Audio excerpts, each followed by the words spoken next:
All right. You can hear me okay? Okay. Welcome. My name is Seth Brown. I'm the Public Information Officer here in the Fresno Kings Unit for CAL FIRE and also for the Fresno June Lightning Complex fires. Again, welcome. We're holding a press conference this morning to update the public, our cooperators and constituents, what's going on with the complex of fires here in eastern Fresno County foothills. First, I would like to go over the incident update review. This fire started on 6/24 around 3 p.m. The current situation, we have 3 fires, large fires included in the lightning complex. The first fire is the flash fire. Currently, that is 2,180 acres at 15% containment. And the flash fire is located on Kings Canyon Road and Cove Road and is part of the Fresno June Lightning Complex. The fire continues to burn in steep, rocky terrain, which is making access difficult for firefighters.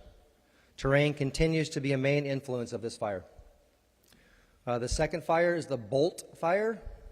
That's B like boy, O-L-T, Bolt fire. Currently, that's 4,556 acres with 10% containment. The Bolt fire is located on Palomino Drive and Elwood Road in the Wonder Valley area and is part of the Fresno June Lightning Complex. This fire continues to burn in steep, rugged terrain and grass oak woodlands. The third fire included in the complex is the Hog fire. That's currently 180 acres at 40% containment. The Hog fire is located on Watts Valley Road and Hog Mountain Road and is part of the Fresno June Lightning Complex. This fire is burning in grass, oak woodlands, and is in a remote area and difficult for firefighters to access. That concludes my incident update review of all 3 fires, major fires, including the complex. We do have several other small fires that are included. Those are all contained under 1 acre. And we are focusing on the 3 large fires included in the complex.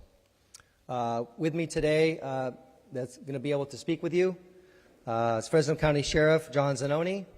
I'm going to let him speak first.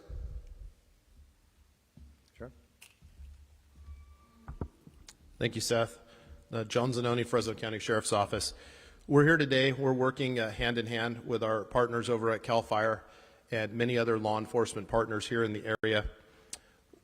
This fire is, as you just heard in the update and the synopsis of what fires are burning and where they're burning, right now we're focused on the hard road closure on Highway 180 east of Cove Avenue. That is a hard closure for all personnel except fire personnel and is due to the dangers in the area with rock slides and fires there. Rocks are actually coming down onto 180. So that road is not travelable at this time. So we ask that you use alternate routes in and out of the area if you're in the Yokuts Valley Dunlap area. You can get out through some side roads. You can also access the highway, back the General's Highway, back towards Tulare County and that direction. But there are side roads that you can get out on. Please do not try to enter or leave using Highway 180. Right now, the evacuation orders are in place for the southern portion of Wonder Valley and Yokuts Valley. And what that means is if you are given an order to evacuate, that is a legal, lawful order that you must evacuate. If you decide to stay as an adult, that is permissible, but you must stay on your own property and you must not leave your property if you're in the area of an evacuation order. Children and dependent elderly adults must leave and cannot stay. If you're in an evacuation warning area, what that means is that you should be prepared to evacuate essentially at a moment's notice. That means that if the order areas are red, the warning areas are yellow. And that means the fire is encroaching upon you, that it is nearby, and that at any given moment, that fire could be upon your property or your residence, and you would need to leave immediately. So be prepared if you're in a warning area. Caltrans has a website that you can go to look at what roads are closed and how you can get access in and out of the area. At this time, this fire is, we have deputies out there in the field. If you're contacted, please be patient. We understand that individuals, with road closures, and you're going to see a lot of fire trucks rolling Code 3 in and around this area from 180 to Cove, throughout Orange Cove, and on many of the side roads. Please be patient. Please move out of the way. Please do your best to help them get to the fire, so hopefully we can get this fire under control here in the coming days and we can return life to somewhat normal. And at this time, I would like to introduce Chief Hale, the CAL FIRE Unit Chief for the area. Good afternoon, Dustin Hale. I'm the Unit Chief for CAL FIRE and also the Fire Chief for Fresno County Fire. And as you guys can see, we've had a tremendous impact over the last couple days in Fresno County. We had over 1,000 lightning strikes to hit the county. 300 plus of those were in the state responsibility areas or the foothill areas of Fresno County, which resulted in a number of fires. These fires have grown together. Some have gone out on their own, but there's others that are still out there that have not shown any smoke or any heat. And so we're being very diligent in making sure that we have assessments, because there is opportunities for lightning to strike trees, and it takes a couple days for the right temperature, the right humidity for the signs of a fire to become present. And so we're on a constant basis monitoring the foothill area for those other lightning strikes that may have started other fires. With that, this fire has caused a significant amount of damage to the Bear Mountain repeater site. And we're in the process of looking at the damage inspection that's ongoing. We have crews up there as we speak doing a damage inspection on what actually impacts the infrastructures up there. We know we have television cooperators, we have cellular cooperators. We ourselves have our emergency dispatch repeaters, as well as other local emergency and law enforcement partners. So far, we are limited on injuries, which is a good thing. It's super hot, so we are stressing the importance of safety of all of our firefighters, our cooperators, and everybody that is responding to assist and mitigate this incident. One of the things that we want to ensure is that the public is first, and the priority of the people who we protect are first. And so we ask that you heed the warnings from the Sheriff's Office, from us. We can't help you if we can't get into the areas, or if you are becoming a hindrance and a roadblock for our own apparatus. So please heed the warnings that were given by the personnel that you encounter. So this afternoon, the incident has grown in such a complexity that the determination was made that we are going to have an incident management team assist Fresno Kings unit. So a Type 1 CAL FIRE team, Team 5, will assume command of the incident at noon today. We will still have our full suppression efforts. This incident is being broken up into branches. Each branch is then divided into divisions so that we have a span of control that we can manage all the resources that we have incoming effectively. So each day there'll be a cooperators meeting here at 10 o'clock, and we encourage the cooperators to come that may be impacted by the fire, or the community to come and get a first-hand briefing for what is to come for that operational period. Next, I'd like to turn it over to one of our supporters, Supervisor District 5, Nathan Maxig. Well, good afternoon. My name is Nathan Maxig, supervisor here in Fresno County, and I just want to stress how the county is working together with not only law enforcement, but of course our firefighting forces out there. We've seen a significant call on resources from all across the state, and within the last 24 hours, the county did activate its EOC, which is the Emergency Operations Center. This morning there was a briefing call that took place where we had Public Works online with the Department of Public Health because with incidents like this, not only do we need to be thinking about the fire itself and fighting it, but we need to be thinking about the condition of our roads, and where we have debris falling on roads, it needs to be removed quickly by, again, our Public Works Department. With animals, there are different sites that are being identified where people who have animals up in the foothill and mountain areas can bring their animals to, and so all of that infrastructure is being put into place right now. But again, I want to encourage the public a little bit to, if you're not signed up with Everbridge, which is it's basically a text messaging system that the Sheriff's Department has where you can get instantaneous messages from them to do that now.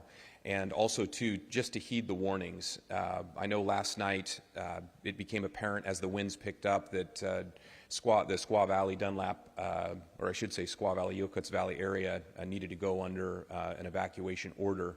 And so just making sure that those orders are heeded and people are ready to go, I think that's very important. Also, the Sheriff's Department has a website. I think it's fresnosheriff.org. You can click on that and click on a map and see what areas are under evacuation orders and also evacuation warnings. But again, if you're in a warning area, you can come and go because the roads aren't closed, but within a moment's notice, some of those warning areas can switch into mandatory evacuation areas, and that's going to limit your ability to come back into your property if that happens.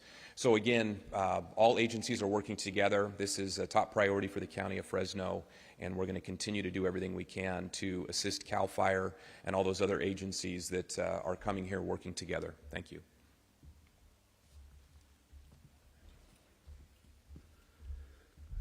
Thank you, Supervisor. I did want to mention that we do have a media line set up for anyone that wants to call in and get information about the complex or any of the fires. That phone number is 559-356-5041. Also, we want to encourage people, we do have a incident website where you can get the most updated information on the complex and the fires. That can be found at www.fire.ca.gov/incidents. And then you'll find the Fresno June Lightning Complex incident on there. You click on that and you'll have updated information on the fires. I did want to also mention, we understand that there is power outages in the area, and that's due to a couple things. So one, as the fire was approaching the area, PG&E did precautionary shut some power off to some residents as a precaution, safety precaution. Also, as the fire came through last night, there was some infrastructure, power infrastructure damaged. So a couple reasons why you may have the power out. We are working very closely with PG&E to make sure they have safe access to areas where they need to repair. And then we're always in close communication with them to try to coordinate any areas that do not need repair that may be safe for opening up the power to. So we understand that's frustrating for some people, but we are working closely with the power company to get that restored as soon as safely possible. At this point, I would like to open up for any questions we may have, and I can refer any questions to the appropriate person behind me.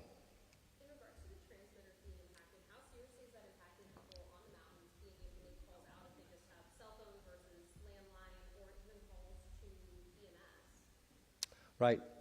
Did you want to mention the Bear Mountain power repeater? So the Verizon cell tower that's down, we have requested them to come and bring their emergency backup to try to bring it. It's what's called an incident CAL, and hopefully that will get some cell coverage back. Landline is always a key to call 911, but I think that if you know you don't have any cell coverage, that you should be finding other means of being able to communicate. That way you can make sure that your health and wellness is maintained. One of the other things that we want to maintain or address is that there is an evac center that has been located, and it's at the Reedley College. So any of the evacuees that need assistance can go to Reedley College for check-in.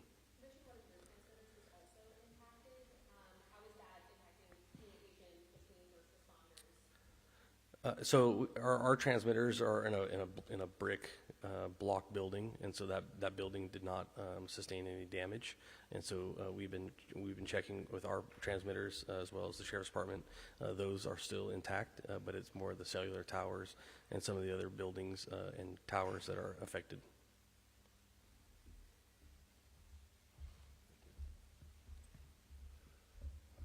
Thank you. Is there any other questions?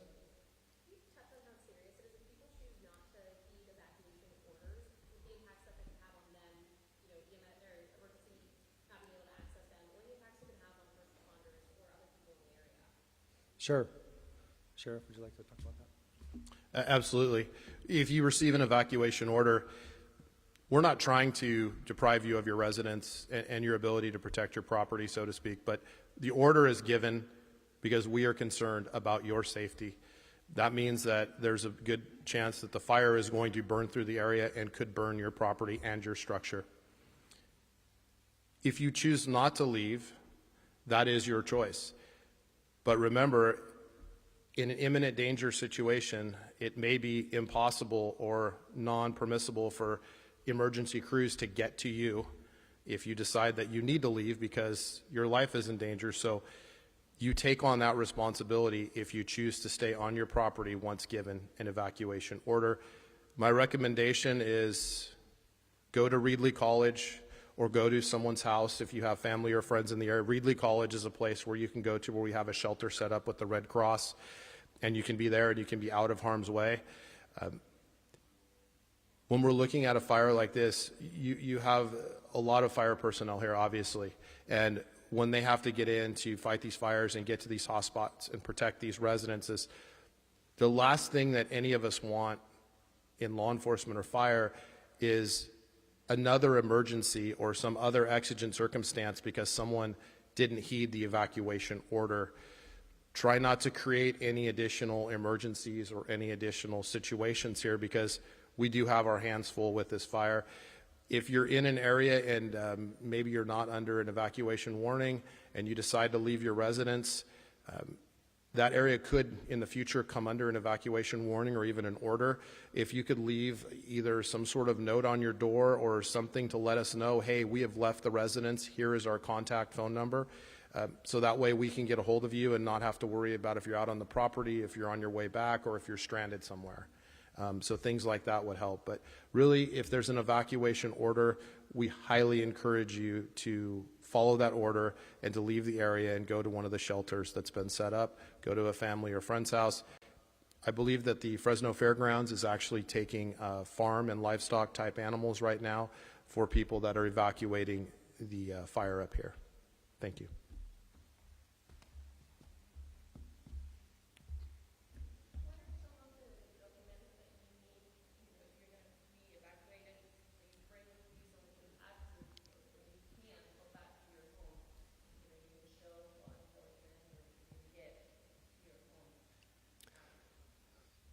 That is a good question. So there is some important documents and personal items that we